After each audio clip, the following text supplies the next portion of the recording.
Ano ito? Dali may titignan ako rito. Pag-uusapan natin itong itong DepEd. Alam nyo, sayang na sayang. Nakita ninyo, tama ang sinasabi ko. Hindi panahon para ituloy ang klase ngayong taong ito. Ngayon, nare-realize na natin na hindi mo expected itong meron na nga tayong pandemya, meron ito pa yung sunod-sunod na kalamidad, mga kaibigan, sa ating bansa. At napakahirap ibangon ng bansang ito. Lalo na kung tamad yung nakaupo, di ba? At wala nang kakayahan. Hindi man tamad, wala na talagang kakayahan. Hindi niya na kaya talaga. Ano sabi? Ano sabi ni diyan? Pinagbibintangan pa iba, gusto raw mamatay na. Gusto ko nga si Digong, umabot ng 150 years old ba? 'Di ba? Sipin mo pag 150 years old ka, nabuhay ka ng 150 years old. Una, Guinness Guinness Book World of Record 'yun. 'Di ba? Pangalawa, yung gusto mo na mamatay, di ka pa mamatay. Isip mo, 150. Kaya, sabi ko sa inyo, masamang pinagdadasal yung tao mamatay. Masama yun. Pagdasal mo, humaba buhay, maging 150 years old. Ngayon, ito, distance learning, pinatigil na. Bakit hindi masasayang, di ba? At saka, ito hong distance learning classes sa mga tinamaan ng bagyo, pinatitigil muna. Kaya sayang na hong year 2020, di ba? Ang yung mga binuksan yung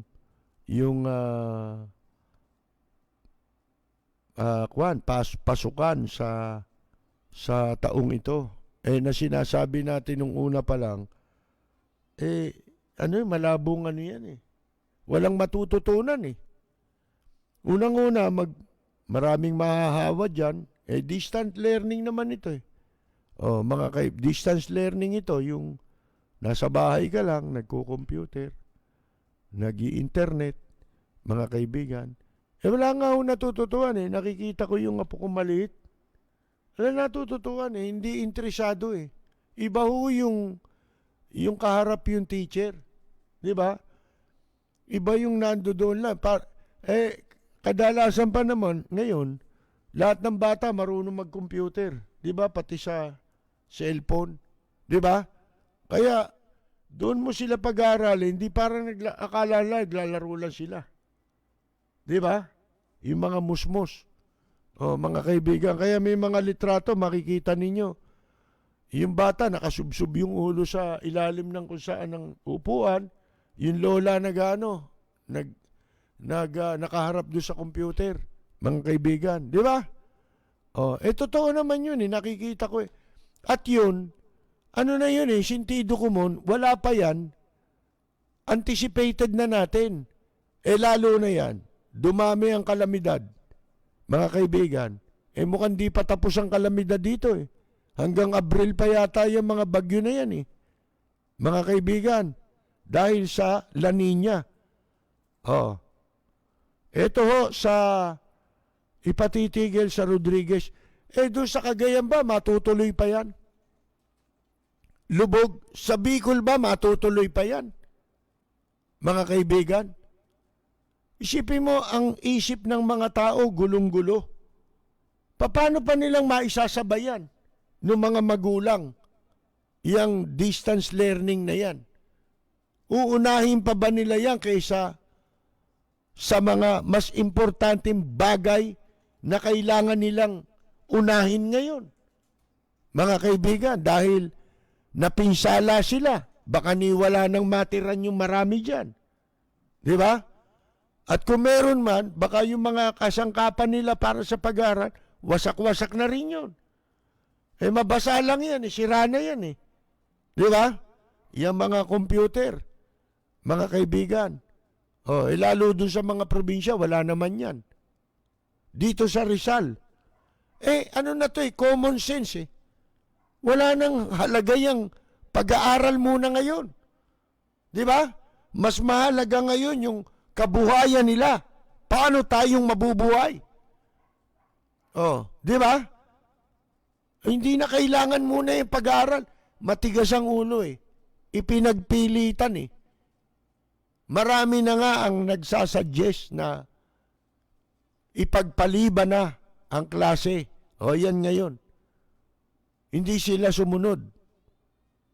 Lalo na itong inutil na Pangulo natin, mga kaibigan.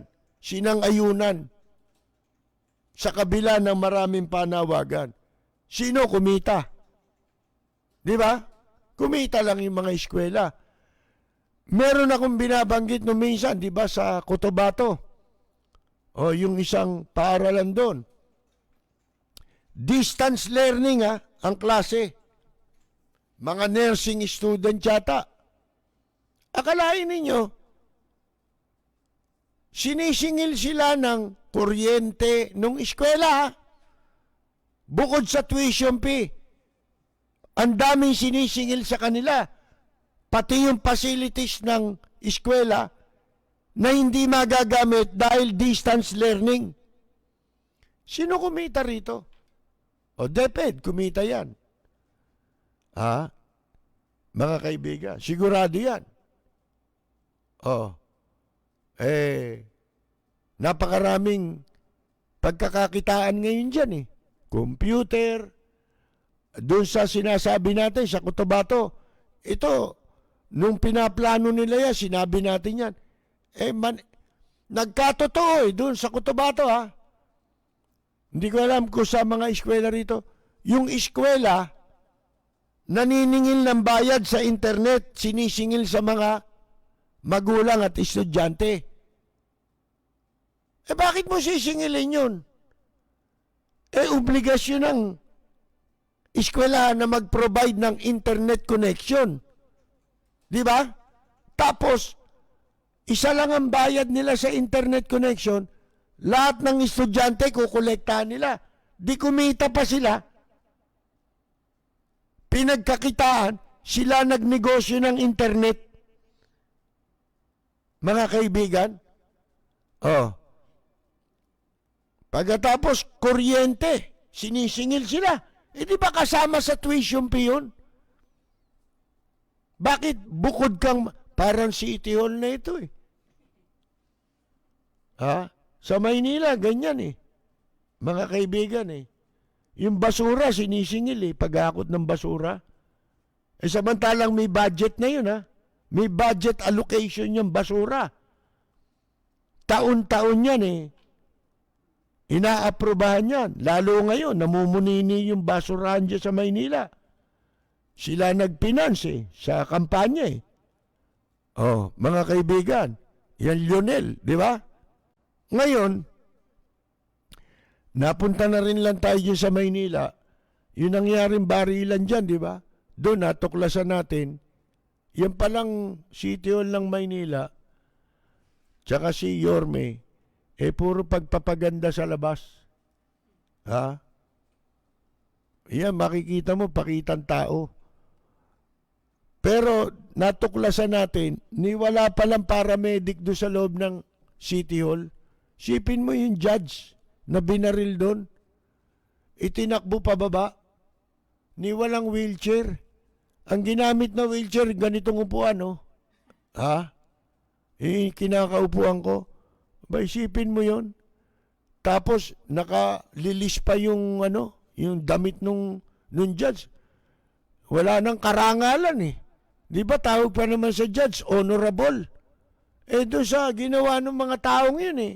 Nawala ng dangal yung tao. Nabaril na nga, namatay na nga. Nawalan pa ng nakalilis yung Sana kung sexy. Mga kaibigan, sipin ninyo yan. Paano? Ito napag-uusapan lang. Alam nyo naman dyan sa City Hall, ang daming tao dyan, di ba? Bali ba, walang elevator. Sabi ko nga sa inyo, nung mangyari yung krimen, nandun ako nung umaga eh. Meron akong dinaluhang bista katabi lang eh. Ha? Nakakita ko pa nga yung pusa eh. Patay yung pusa ron eh. Nakaplakda eh.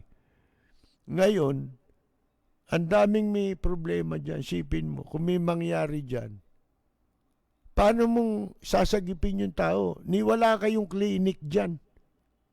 Di ba? Walang paramedic. Dapat may paramedic kayo, City Hall kayo eh. Di ba? Paano kung halimbawa yung mga official nyo dyan, yung si Bernie Ang, hindi na nakakalakad dyan eh. Kailangan yan, inaaka yan eh. Ha? Paano kung atakihin bigla yan dyan? Oh. Di dyan pa lang, di naaabot sa ospital yan. Di ba? Dapat meron kayong emergency dyan. Tawag mo ro, paramedic, di ba? At saka, merong klinika, di ba, na parang maliit na ospital. Wala kayo. Yun, no? Tsaka ang ganda-ganda ng pinoportray ninyong imahe sa labas ng City Hall, pagdating doon sa loob, walang elevator, P-floor yun, inaakyat ko yun. Nakakadalawang akyat ako ron kasi yung ginagawa ko, pag dadalo ko ng bista, inaagahan ko. Magpapakita na kaagad ako, maaga po ako rito, di ba? Para alamin mo yung schedule kung anong oras kayo isasalang. Nakasulat sa labas yun eh. Pag nakita mong ganong oras, maaga ka dumating, bababa ulit ako. Inaakyat ko yun P-floor. Diyan sa City Hall. Paano? Wala akong elevator. At saka ang elevator dyan, kung meron man, 3 tao lang. Isa lang yata gumaganang elevator. Ang laki ng City Hall. Mga kaibigan. Kung 3, di mahuli ka sa hearing. Baka makontempt ka pa ng judge. Okay, masintensyahan ka. Wala ka rin sa oras.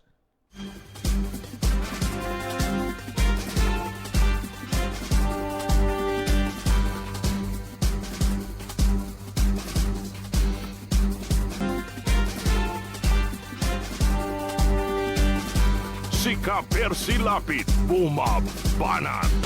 Lapid Fire. Kamukha yung sa DENR. Tsaka yung walang yang nandiyan sa MMDA. Kababaeng tao. Hindi nahihiya. Mga kaibigan, walang kahihiyan. Akalain mo bumabagyo. Nagpunta sa Manila Bay. Pagkatapos sinabi, ang matatag na lang daw, yung Dolomite. Matatag. Ayun, puntahan mo ngayon kung matatag pa rin. Di ba? Pagkatapos ng bagyo, nawala na yung Dolomite. Konti na lang natira mga kaibigan benta nyo na lang yan. Yung natitira. Benta nyo na lang. Total, katarantaduhan yung pinagagawa ninyo. Kayo nagme-make believe kayo para kayong bata, dinadaan nyo sa make believe.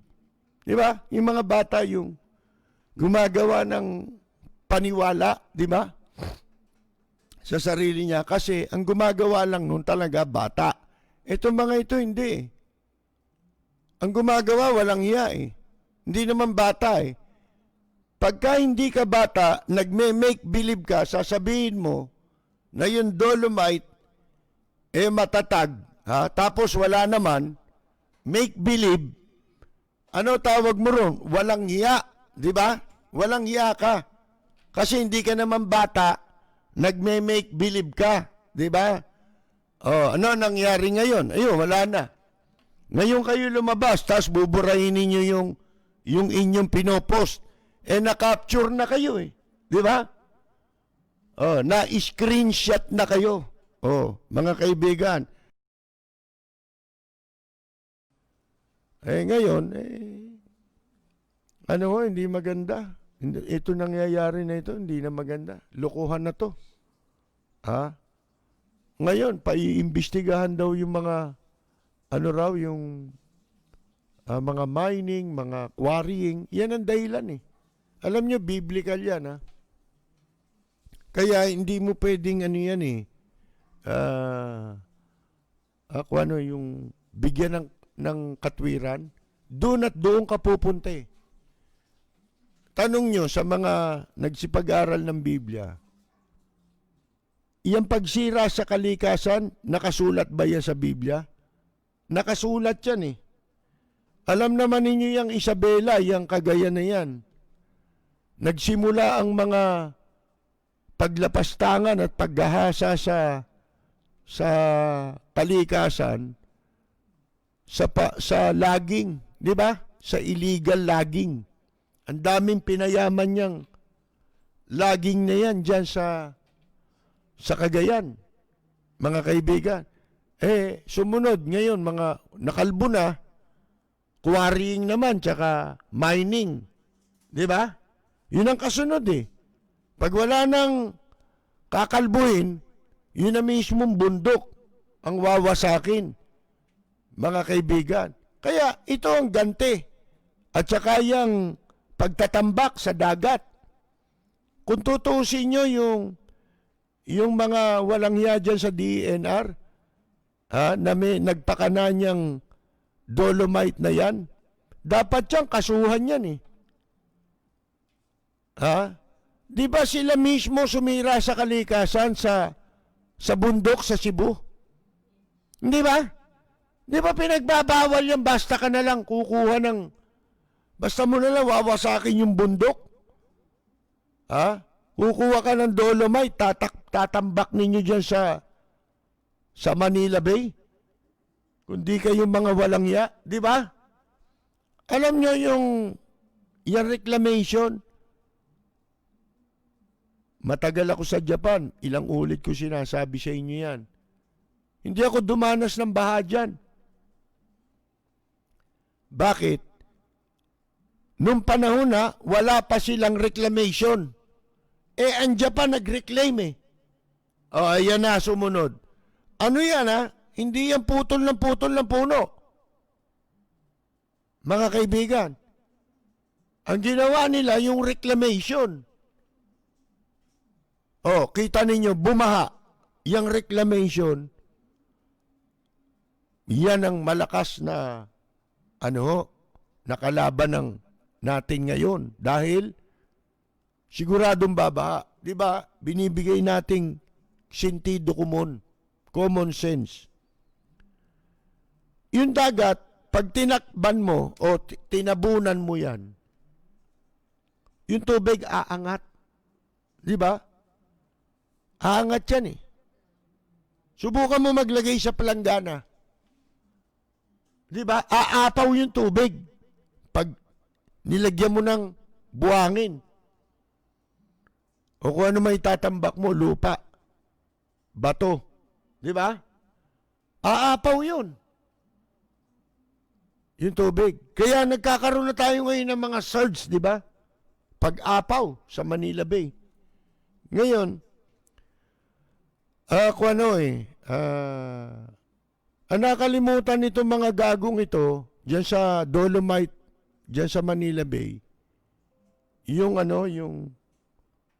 lagyan nila ng malaking payong na kasinlaki, kasinlawak, nung tinambakan nilang lugar. Kung 500 meters yan, ganun din kalapad yung payong nilagay nyo. Total make-believe yan sinasabi nyo. Hindi niya agusin yan. Ang nagsasabi, expert, as against sa walang natapos, na ang natapos lang kumain, si Antiporda. Mga kaibigan, paano? Pagkakapirahan eh. At ang paliwanag na nila, make-believe na. Isipin mo yan. Tapos natatanggapan ng iba. Dapat pinandidirihan na yung ganyan eh. Di ba yung batang nasusukol, subukan nyo. Di ba nakakahiya? Di ba? Alam niyo yung mga bata pag nakagawa ng pagkakamalian, sa kahiyan yan, hindi aamin yan eh. Di ba? Pagpipilitan niya, pero naiintindihan nating mga matatanda, di ba? Na yung mga bata, ganun. Ganun ang pinalalabas nilang paliwanag. Sipin mo, bobo ka. Hindi ka naman nag-aral. Nagsasabing masama yan. Yung mga scientist. Dalawa kaso niyan eh, dapat eh.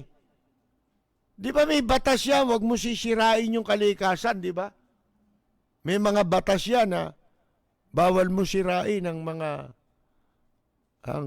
pinsalain, yung kalikasan. 2 beses nilang pininsala eh. Yung dolomite, tinambak mo, makakalason. O di pininsala mo yung dagat. O. Pagkatapos yung bundok na tinabas nyo, pinagkunan nyo yan, dolomite na yan. Winasak nyo. Di ba? O. Mga kaibigan. Tapos ayun, wala na. Yung dolomite sa Manila Bay, wala na. Dapat na, total, kalokohan yung mga pinagsasabi nyo, make believe, abay, totoanin nyo. Sana nagpagawa kayo ng malapad na payong. Pinayungan nyo yung dolomite, parang di naulanan. Ayun. Humulas tuloy, mga kaibigan. Tinangay ng dagat.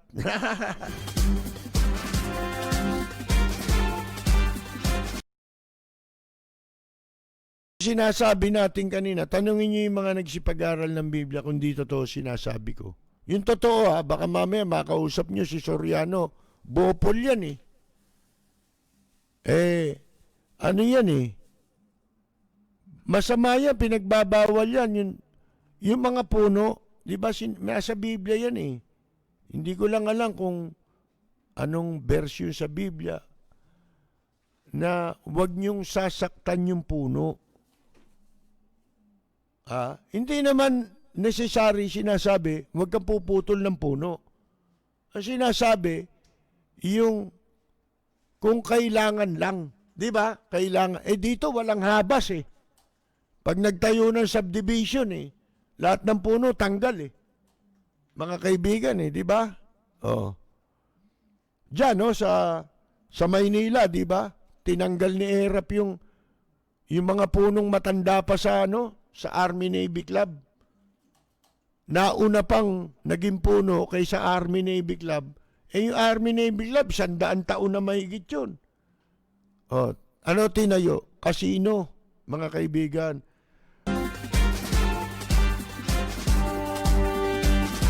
Si Ka-Percy Lapid, bumabanat. Lapid Fire.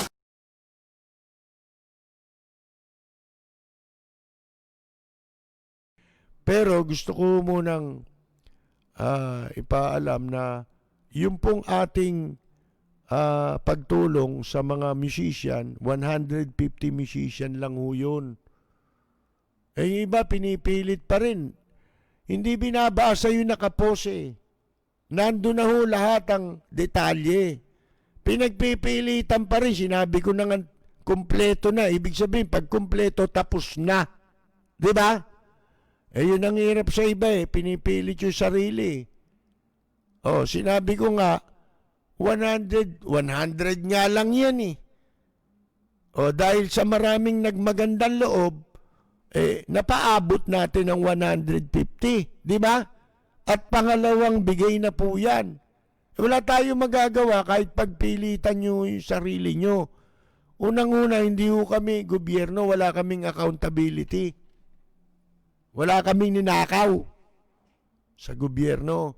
Kaya, hindi nyo pwedeng ipagpilitan. Para lumalabas pa ron, gusto pang gusto pang ako pa ipahiya dahil hindi sila nakasali. Di ba? Nakalagay ho doon basahin nyo mabuti. Ang hirap nabasa niya lang yung 1,000 Hindi niya na binasa lahat yun, tsaka yung 150 katao. Wala akong obligasyon sa inyo. Ginagawa lang natin ito dahil sa pagmamahal natin sa ating mga kaibigan.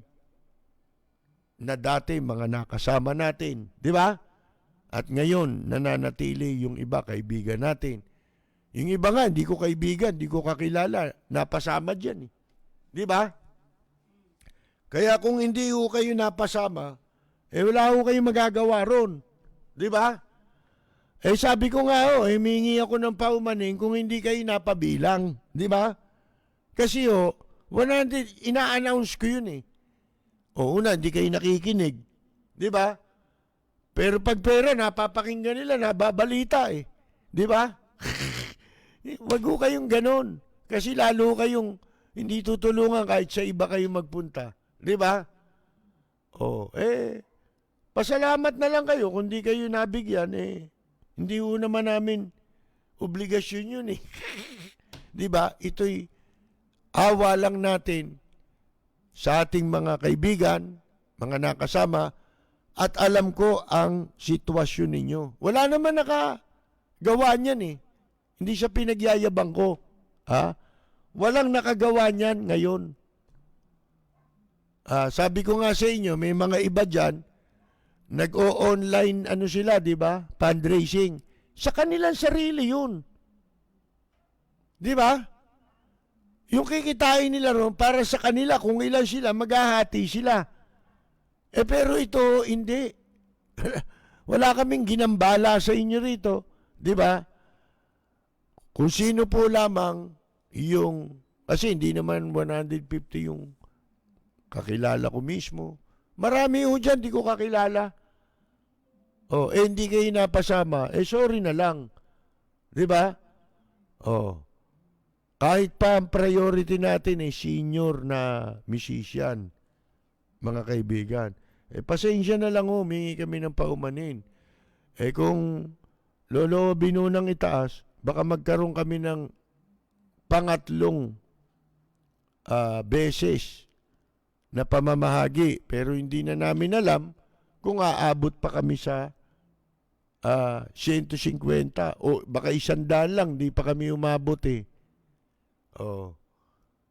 Tapos na ho kami mamigay sa second tranche. Naka 150 person ang na musician ang nabigyan namin. Yung iba nga, hindi nga nagpasalamat sipin ninyo yan. Nakapost nga dun i-text nyo lang kami kung nakuha. Di ba? Kasi gusto namin masiguro na yung tulong nakarating. Ngayon, kung hindi nyo nakuha, kukunin namin ulit sa Palawan. Di ba? Sayang, ibibigay ulit namin sa iba. Yun lang ang iniling namin pagka wala na tapos na yun Natapos na kami kahapon.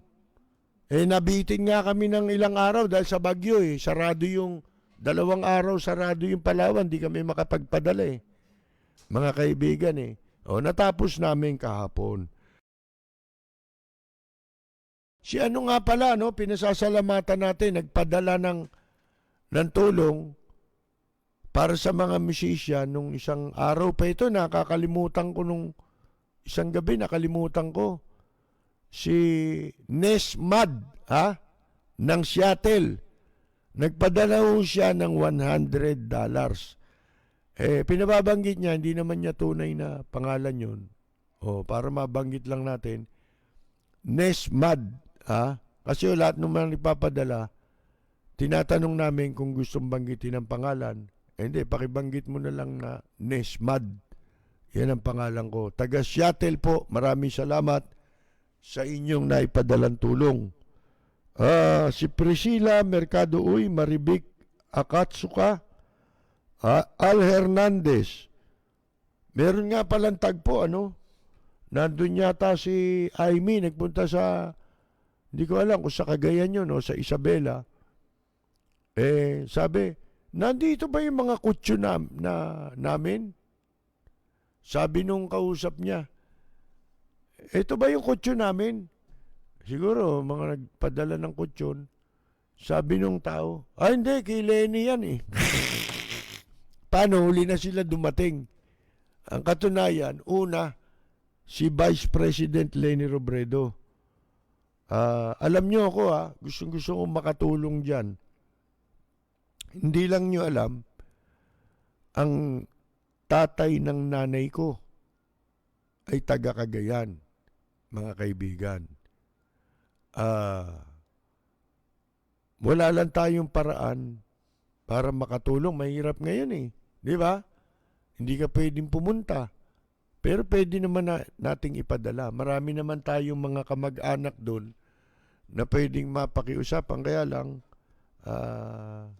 di natin alam kung merong mga tutulong pa sa ganyan, di ba?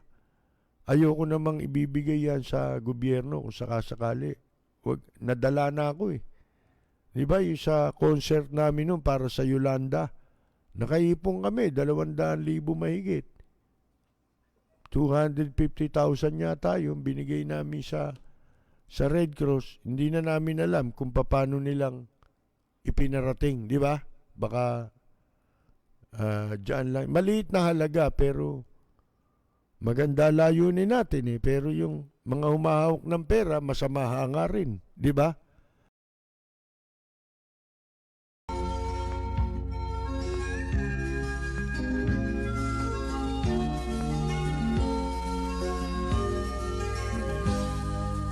Bayan ko ay isa ang lahi, dito'y wala ang pagkukunwari. Hindi padadaig, sadyang kilala sa daigdig, may pagkakaisa sa bawat nais. Magandang Yumaga! Pia! Cayetano! Mahal sa'yo,